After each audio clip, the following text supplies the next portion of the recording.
Houve uma época na história de Hollywood em que a bissexualidade era vista como um raro fetiche, um atrativo sexual na vida íntima do artista, que o colocava num exótico patamar de astro, capaz de atrair homens e mulheres.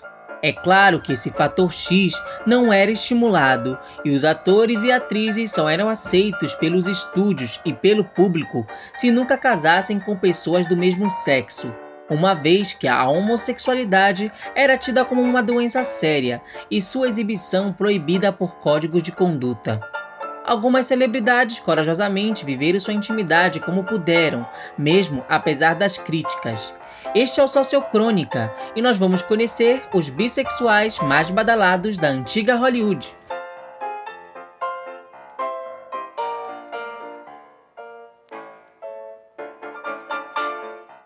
No início da década de 1920, Gary Cooper era um dos galãs mais procurados do momento, chegando a receber 1000 cartas de fãs por semana e a estrelar 10 filmes em um ano, o que quase lhe matou. Alto e muito bonito, era manco devido a um grave acidente de carro sofrido na adolescência, e diziam que possuía o maior membro fálico de Hollywood. Antes da fama, frequentava festas gays e era bancado por Howard Hughes, um rico e conhecido produtor de cinema, e Rod LaRoque, estrela do cinema mudo. Para conseguir o sotaque sulista de seu filme mais importante, The Virginian, Gary treinou com o namorado Andy Lawler, com quem gostava de viajar e até morou junto, segundo relatos do primo de Andy.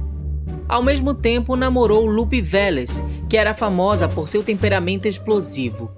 Extremamente ciumenta, certa vez em uma festa, na frente de todos, ela abaixou as calças de Gary para cheirar suas partes, a fim de reconhecer a colônia usada por Andy. Diziam que ela até tolerava flertes dele com homens, contanto que ela também participasse. O próprio Gary confessou ter dormido com Lupe e LaRoque juntos. Ele também teve casos com Grace Kelly e rolam boatos com o escritor Ernest Hemingway, com quem passava dias pescando e que estranhamente se matou menos de 2 meses após a morte de Gary em 1961. Tallulah Bankhead foi uma estrela de Hollywood aclamada pela crítica e famosa pelo bom humor, por sua personalidade espontânea e pela voz rouca, oriunda de uma grave bronquite crônica. Mesmo vinda de uma família de políticos, optou pela carreira artística e ficou conhecida por interpretar os primeiros papéis femininos na comédia e no drama no século XX. Em 1932, numa entrevista à revista Motion Picture, declarou: "Não tive um caso por 6 meses. 6 meses! Se há alguma coisa comigo agora, não é o estado de espírito de Hollywood. O assunto comigo é: quero um homem." Tallulah chamou a si mesma de ambissexual por sentir interesse nas outras divas de sua época. Dizia que para ela festas não tinham limites. E em 1933 estampou os jornais após contrair uma doença venérea que alegou ter pego de George Hought. Na sua lista íntima constam nomes como Mercedes de Acosta, Greta Garbo e a atriz Patsy Kelly, que revelou ter tido relações sexuais com Tallulah. Tyrone Power chegou a ser considerado o homem mais lindo do cinema e foi o primeiro astro de filmes de ação. Scott Bowers, o famoso cafetão das estrelas, porém soltou. As mulheres desmaiavam por causa dele e ele dormia com algumas delas, mas ele preferia muito os homens, afirmando ainda que eles viveram juntos várias travessuras sexuais. Tendo casado 3 vezes, conta-se que Tyrone sentia prazer com fetiches escatológicos, ou seja, quando seus parceiros ou parceiras urinavam ou defecavam em cima dele durante o sexo. Sua segunda esposa, a atriz mexicana Linda Christian, em sua autobiografia, disse que o motivo da separação deles em 1955 foi por causa de suas traições, em especial um caso com Edmund Purdon, um ator inglês. Entre outras paixões famosas estão o ator britânico Charles Leighton e César Romero. Tyrone também teria engravidado Judy Garland e Lana Turner, sendo ambas obrigadas a abortar pelos estúdios. O ídolo das primeiras matinês morreu de um ataque cardíaco fulminante enquanto terminava de gravar Salomão e Sabá, durante uma cena de duelo em 1958. Em 1955, Sal Mineo atuou em Juventude Transviada, onde curiosamente interpretou um jovem apaixonado pelo protagonista feito por James Dean. Ao final dos anos 50, Mineo já era uma grande celebridade, com uma legião de admiradores. Seu biógrafo, Paul Jeffers, escreveu: "Ele namorou as mulheres mais bonitas de Hollywood e de Nova York." Diferente de Dean, Mineo teve uma carreira considerável, obtendo um Globo de Ouro e 2 indicações ao Oscar. E até se aventurou no ramo da música, vendendo 1 milhão de cópias de seus singles em 1957. Apelidado de Garoto Canivete, foi um dos primeiros astros a assumir sua sexualidade, numa época em que admitir isto era pedir pelo ostracismo. Usando de sua influência, se envolveu em peças e filmes LGBTs em plenos anos 60 e 70, e foi o modelo para um dos maiores nus artísticos da arte americana, The New Eden, do artista plástico Harriet Stevenson. Seu grande amor foi a atriz Jill Hayworth, por quem ele era louco de ciúmes.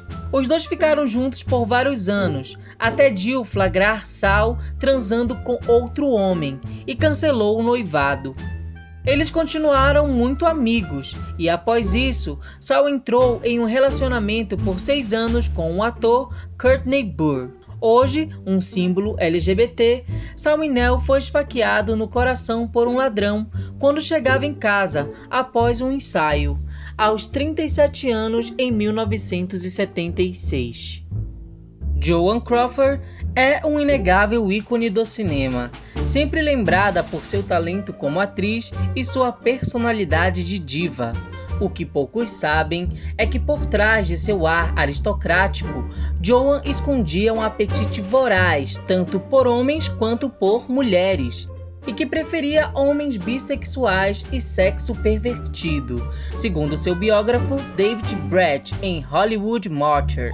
Conta-se que ela teria até tentado seduzir Rock Hudson, que era gay, entrando nua no chuveiro com ele e dizendo em seu ouvido: "Feche os olhos e finja que sou Clark Gable." Foi Gable, afinal, o maior amor de sua vida. Ela caiu sobre ele como uma ave de rapina faminta por sexo, observou o biógrafo Brett, dizendo que o caso apaixonado dela por Clark durou 28 anos. Antes da fama, Joan teria estrelado um pornô lésbico, obrigando seu estúdio, a MGM, a pagar $100 mil para que o filme sumisse. Em sua lista de mulheres, há nomes como Marlene Dietrich e até Marilyn Monroe, por quem Joan era louca, a ponto de persegui-la por causa de sexo e odiá-la por não conseguir, segundo confissões obtidas da própria Marilyn por seu terapeuta. A despeito de sua eterna elegância, ela própria afirmou gostar de sexo de uma maneira inapropriada para as mulheres de seu tempo. Já em 2010, sua filha Christina confirmou: "Naquela época, as pessoas não saíam do armário, simplesmente se sabia, mas não era de domínio público. De repente, pouco a pouco, os estúdios perderam poder sobre as estrelas e a verdade começou a vir à luz. Sim, ela era bissexual. Isso é o que eu acredito." Sabemos que muito desse fetichismo sobre a bissexualidade nessa época gerou as bifobias que conhecemos hoje. Bissexuais não são pessoas em dúvida sobre sua sexualidade e não se tornam héteros ou homossexuais por estarem em um relacionamento com um único parceiro. E certamente não deve ser fácil conciliar seus gostos numa sociedade que não os compreende e há décadas os torna invisíveis na comunidade LGBT+.